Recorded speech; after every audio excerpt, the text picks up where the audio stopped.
I have a question about gold. So there was a woman in line that was asking me about gold. She's like, I'm not sure what gold to get, Yankee. So what I thought would be really instructive and helpful, I think for a lot of new stackers that are watching, is if we took some time and talked about different types of gold and you give us your input. Bars. I think the big one is fake. Wise guy. This is the Britannia bar. I think it's absolutely gorgeous. SD Bullion 1 ounce. We got a 10 gram. We've got a 1/10 ounce. The manufacturer will clearly state to you that it costs them the same to make a 1 ounce bar as it does a fractional bar. And it probably does. But I think the fractionals have a tendency to be a little overpriced. I've heard prices like $110 per gram. And, we have been selling them for less than $100 per gram until the price went over that. But the bars are by far the least expensive way to buy gold. How about Argo Horaeus? I think I have. Well, it's a long-standing German company. I think Argo Horaeus is from Switzerland. The quality is excellent. What about grams versus ounces? Does it matter to you? Do you think to get like a 10-gram bar versus an ounce or half ounce bar type of thing? No, it's just the price is a lot higher. I have a bag, about like that full of fractional. Yeah, you do. Lots of them. Right. And they go all the way down to 1 gram. I even have 2 gram bars, 2.5 gram bars, 5, 10s, et cetera, et cetera. And we do a reasonably big business. But, I will look around to see what other people are selling them for, and I just make sure I sell them for less than that. So the lady that was in there, I actually showed her a 1 ounce bar. She was very interested in it. What type of bar was it? Commerce Bank, right? A what? Yeah, the Commerce Bank. Yeah. I had all the bars. I gave her, a Rand bar, PAMP, Credit Suisse, Commerce Bank was there. And let's see what else. Republic Metals, 1 ounce. And she looked at them and, I said the largest seller that we have is probably the Valcambi. Yes, and Valcambi, right. She didn't like something about the appearance, and I suspect it was the color of the card. Doesn't like the color of the card. Well, it kind of clashes with the gold. Okay. Hey. But anyway, so she had the Commerce Bank in her hand. Yeah. And I pulled out the Credit Suisse. I said, this is actually made by Valcambi. And she said, oh, I like that. Now, that's women's intuition. And if I had to pick of what I had for a selection, if I had to pick the one I liked the appearance of, it would have been the Credit Suisse. Okay. And they've been around for so long, but Valcambi does make those. Okay. So that's what she bought. The Chinese panda. Now this one is a 1 ounce. It's not always a 1 ounce. Yes, right. You got to check how many grams it is. Yes, exactly. They changed it. I forget what year. It's got to be 4 or 5 years ago. Yeah. What's your thoughts on the gold panda? How popular are they? Well, they're not at all anymore. They used to be very popular. They always were more expensive because they were imported by one company. I think the wholesalers can get them as many as you want. It's just doing business with China. A lot of people just don't want to. A lot of people who are buying gold and silver are very conservative, and they don't want to buy anything from a communist country. I agree with you. This is the only gold panda I'll ever own. I just thought it'd be kind of neat to have one, but I don't want to support the communist country of China either. There are a lot of things you can't believe in that come out of China, and that's why it's losing favor in gold. Their gold is excellent. The workmanship is tremendous. In fact, there's a website online that looks at the counterfeits of silver pandas. Okay. And they're very specific things to look for every year. So it's not as easy to tell a counterfeit unless you're on that website. Yeah. Okay. And are they're 24 karat? They're 24 karat, yeah. So 24. What do you think of the gold maple? Well, if you have one from 1979, the chances are it has a lot of little scratches in it. And up until about 83 or 4, when they went to the 4.9s, they were frequently scratched. You'll frequently see them with scratch. Yep. We finally sold all our scratched ones. You did? They're gone?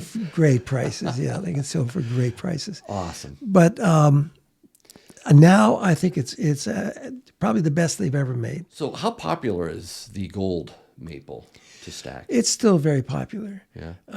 Is it price? It's also probably $25 or $30 less than American Eagle in Buffalo. Ooh, okay, so more expensive than the bar, obviously. Right in the middle of the pricing range. Oh, right in the middle of the pricing range. What about I get this question too, the value, right? So they value this at $50. What does that really mean, Tim? Anything? Yeah, to be called a coin, it has to have a monetary value. And I don't know if you remember, in 1980, the U.S. Mint made the American Arts Series. Yes. And they made that because Congress had not given them permission to make gold coins yet. Right. So Congress had to change the laws, if it actually were laws, but I think they were basically executive orders.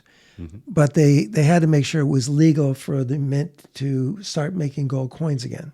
As long as we've had American Eagles, the maple leaf has been a good contender. Cool. And it is beautiful. It is a 4/9 fine 24-karat gold coin. There's no other way of making a leaf look that good. I know, right? It is absolutely beautiful. It's got a lot of history to it, doesn't it? This it does. The Krugerrand. Yeah, they were brought out in 1967. At that time, the only gold coins on the market were the old gold that was discontinued here in 1933 and in most European countries after the First World War. Most countries stopped making gold coins. Mm-hmm. And when they decided to bring this coin out, because a lot of gold comes out of South Africa, right? They surveyed what was on the market, and all it was were the older gold coins. U.S. $20 gold pieces. You had sovereigns and 20 francs and 20 lira and 20 marks. All those were made of either 90% or 91.6% or 7% of gold, and the rest was in copper. Copper stiffens the surface so it doesn't scratch easily, and the coins don't bend because of the copper in it. So they surveyed the market that was there, and they were alone in making gold coins again. So they made it 22 karat.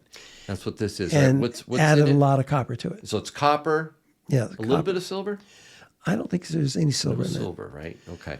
So copper, and again, this goes back. This dated 1979. So this is one of the more historic. We gold started coins. to see them in quantity around 72, 73. Okay. And at that time, that was after the Bretton Woods Conference. Back in the 70s, certainly, and early 80s, if you want to buy gold, that was the only game in town. This is the one my dad, Grandpa Yankee, would say, Yankee, I want a Krugerrand. When I was a kid, I would just want one Krugerrand. He never got one, but I showed this to him recently. He's like, that's it. That's cool. Now, how popular are these? Not as popular as they used to be because, older people recognize them. That was the only game in town for years and years. The American Eagle came out in 86.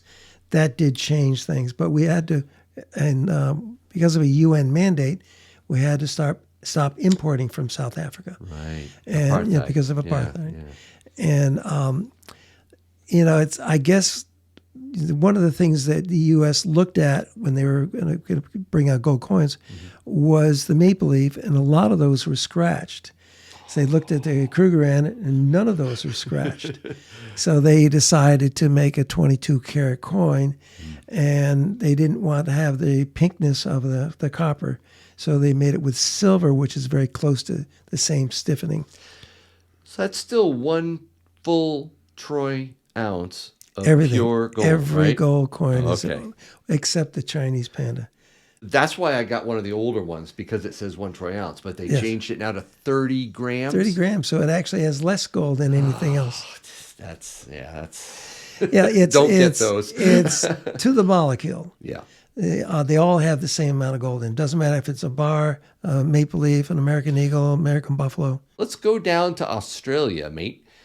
This is the kangaroo from the Perth Mint. Yeah. How popular are these? Not as much as they should be, because they're imported in a different way, so they have a tendency to be more expensive than an American eagle. Ah, okay. And we get them. We buy them when our customers bring them in. We buy kangaroos and nuggets, and they're very, very popular. It's a pretty coin. I like the queen on the obverse. Now, they recently changed the font that says kangaroo. It was a They certain put it in font. large numbers, modern writing. Yeah, over- modern lettering. Yeah, and that was a controversy there for a bit. I kind of like the newer design better, and I think they're absolutely beautiful. 24 karat? These are 24, Yeah, right? yeah. So you pay more for these. More, well, it's maybe not, because we're paying more for the buffalo and the American eagle, but that's in This would be less than the those. same general range, Oh, so maybe okay. a little more, depending where you're getting it from. Do you think people stack these very often? Not really. Not really. No? And I get quarter ounce and half ounce from. I still have some nuggets. I think half ounce. They're not as popular as the American eagle. I think the Perth Mint, though, does a phenomenal job on their minting process. It's a very high quality. Very high quality. I'm impressed with it. I have a couple, but yeah, I can see why some people might not want to spend the extra on it. How about these? Now, this is the Philharmonic. Very interesting coin because it's very thin. It's bigger than anything else. It doesn't fit in the capsules that many of the other ones do, but because of the way they designed it. And their edge, the reading is unique as well. Very pretty. It's like a interesting cut on the edge. What are these like? Do people come in and ask for the Philharmonics? Not often. Not that many people are aware of them. I've always thought they were excellent quality. I love the fact that it has the opera house and the instruments on it. Yeah, you have some history with this. Yeah, we do have a little connection to. And after going to the Austrian Grand Prix, the people were just so nice everywhere in Austria.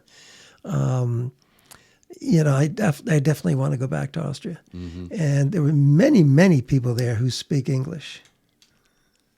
It was kind of shocking how many people spoke English. So this again, 4/9's fine, 1 ounce, €100, and it is a unique coin. It's something I wanted to get one of, but I wouldn't stack these either. These are more expensive to get, right? They are a little more, but they're still priced in that same range as an American eagle. Oh, really? Okay. They're really nice here. Now, this is the Mexican Libertad. Very popular design. And there's a collectability to this. The people who love the Libertad love the Libertad. They love to collect these. Yeah, well, it was never that way until probably the pandemic, and they had controlled mintages because they didn't want to make more than they were able to sell, and that changed dramatically around 2020, 2021. They're harder to find. Libertads, it doesn't matter if it's gold or silver, they're hard to find. Yeah. And they usually, the people who have them, which is mostly on the West Coast, have a tendency to overprice them. But that's because you don't see many on the East Coast. Yeah. Oh, wow. Yeah. More in the West, down south too, maybe more popular? Good question. Southwest, yeah. Mm-hmm. So help me with this red mark. What does that mean? I started to see this about a year people ago. used to refer to it as a copper spot. Yes. There really isn't much copper in a 24 karat coin. That's right. But I think in the minting process, wherever it comes from, I couldn't tell you. But they are removable, actually. I shouldn't say that, but they are removable. So if I brought this to you, Tim, I tried to sell it, are those red spots going to knock the price down? Oh, yeah, they on probably me? knock off 50% because of the red spots. No, we buy them That's anyway. the Yankee discount. Oh, yeah, right? yeah, that's right. Yeah. For No, you, I'm yes. talking. I'm talking about just Joe Smo comes in and tries to sell it. I mean, Yeah, how would you he's been in a lot. It would knock the price down Only a little. a little. Okay. Well, I don't know how other dealers treat them, but the spot is removable. yeah, very popular coin. Now this one, okay, so this one might have a little bit of a controversy in. This is the 50 peso. All right, this is the centenavo, or am I saying that right? People call it a centenario. and Centenario, thank you. That's not accurate for a 50 peso. Oh, okay. This has more than an ounce of gold in it, doesn't it? Like It does. 1.2 It's or something? 1.2051. Approximately. Approximately, yeah. There may be more decimal points, but, Okay, how popular is this? And tell me about the resale on this. So bring in these things. What are you running into when you see these come into your shop? Okay, since I bought those 10, at the wholesaler's price, I've probably bought another 10. And there are several people who bought them when they were really priced properly. You got a great big hunk of gold for probably less than you would pay for an American Eagle, per ounce or by the ounce, and less than you would pay for even a maple leaf. They were not that popular, and it's been since the verifier came out. People are buying a lot more of them, but it is, when you say that you've got a gold American Eagle and it's 3,000 or 31, and then we have this 50 peso that's 35 or 36. People lose interest because they don't understand the math. Yes. So I did a little research on these as well, and the mintage makes a difference on the value of these too. This is more than just a bullion coin, right? This has a little bit of semi-numismatic value depending on the rarity. It does. And most of the ones we see are 47, I think. And I do have one that I bought recently that's a 1906. No. Well, most Mexicans, if they wanted gold and silver, if they were European, they would go back to Europe to get it.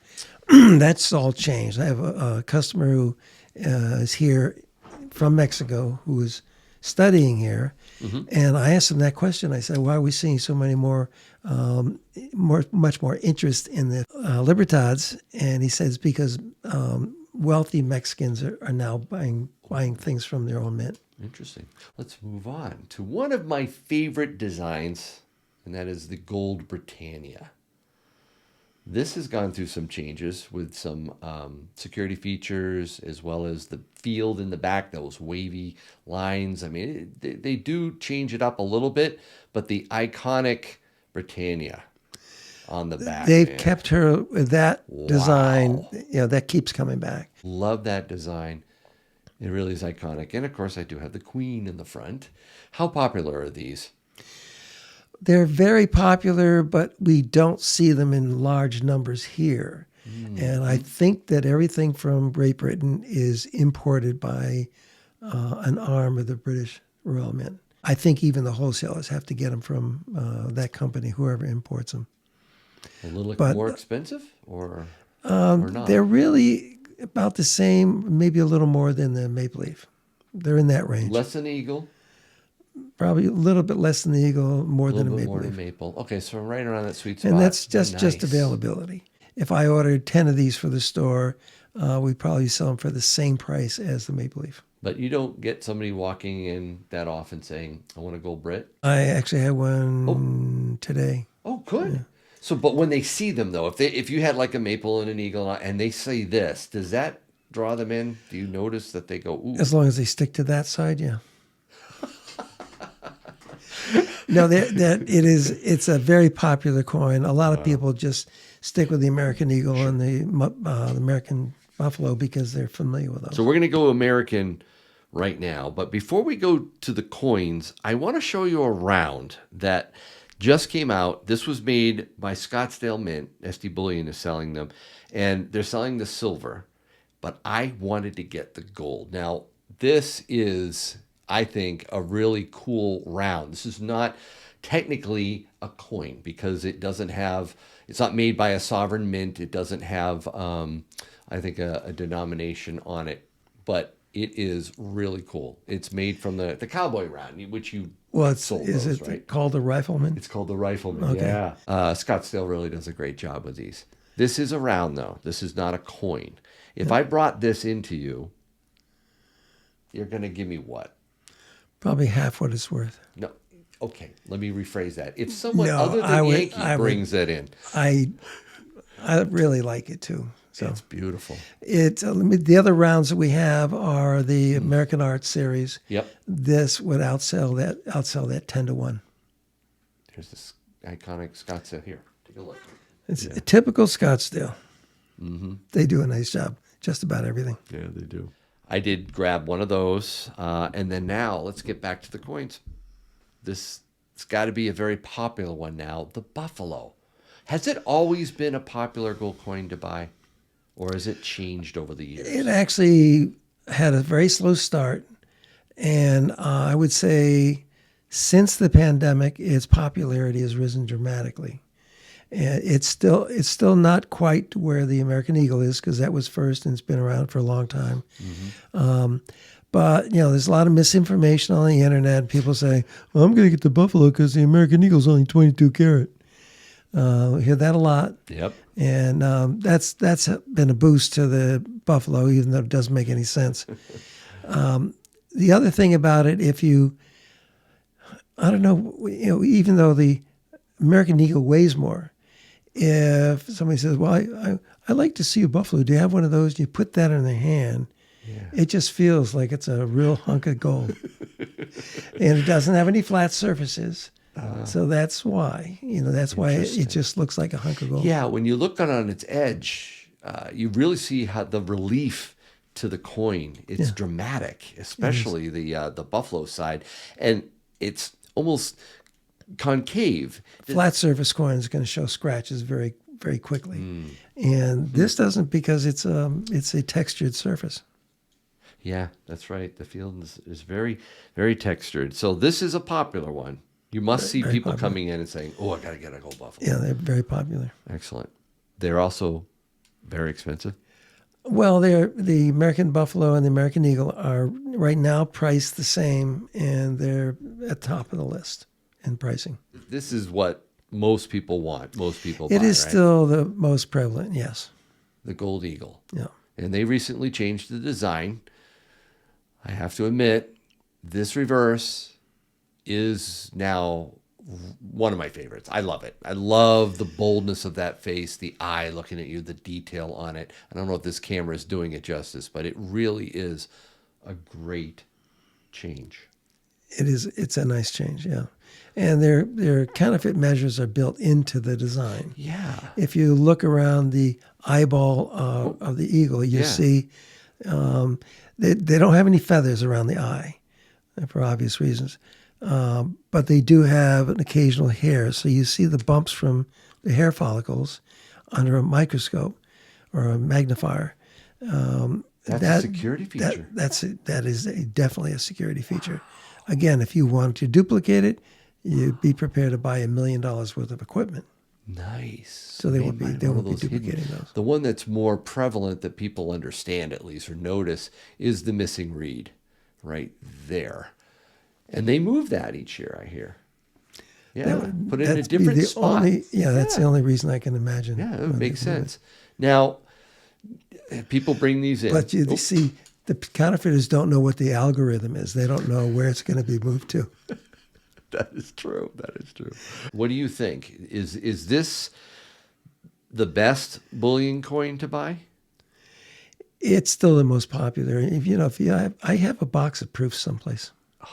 The original packaging and everything. Beautiful, yeah. Maybe I could sell a few to you. All right. Maybe you can. But I got one last one. One last one. This is the pre-33 gold. Yeah. Okay, this is the circulated stuff. This has been moved around. This one's not a very high grade. It's an 1890. How popular is pre-33 gold to stack? I have 3 or 4 regular customers who buy pre-33 all the time. What's the drawback here? Is there There really isn't. It's got a little more history to it. People hear about the great gold recall, and then if that's the case, why do we have millions of these things available? And that's the truth. Now, there's all different types. There's the Indian, there's the double eagle, there's the St. Gaudens, all these different types. I've been focusing more on the Liberty because they tend to be, in what I've seen, the least expensive of the pre-33 golds. Is that true? You mean at $20 or $10 or $5? Yeah, if you compare apples to apples, like, I would say $10 all to the $10. Liberties are probably less expensive Yes. than the That's St. why Gaudens. I look for these from a stacking standpoint. And the grading isn't as important to me either. I'm not looking for a high grade. So I think it's an option to stack, but you got to understand the math, right? This isn't a 1 ounce coin, 1 ounce gold coin, right? 1 troy ounce, right? No, it's 0.9675. Yes. You can't go wrong with any of these, can you? Not really. I have a customer who's waiting for some certified 20 libs, and all the last few shipments I got in were all not certified or over certified. So I've got lots of 20s, both certified and not certified. Very cool. Yeah, lots of 20 libs, and they're fairly easy to price. All right. I got to ask you, though, what's your favorite? Probably $20 St. Gaudens. The one I don't have. Well, You can fix that for me, right? all those early designs. I mean, you take the 1916 silver coins. They were so much better than we're seeing today. And I don't mind presidents because they all have a priority place in our history. But you take all those St. Gaudens coins, the 20, the 10, all the Indians, and in the silver coins, the Mercury dime, the Standing Liberty quarter, and Walking Liberty half. They were such good designs. True, very true. All right. Thanks a lot. Appreciate it, Tim. They were the mints. They were the Scottsdale.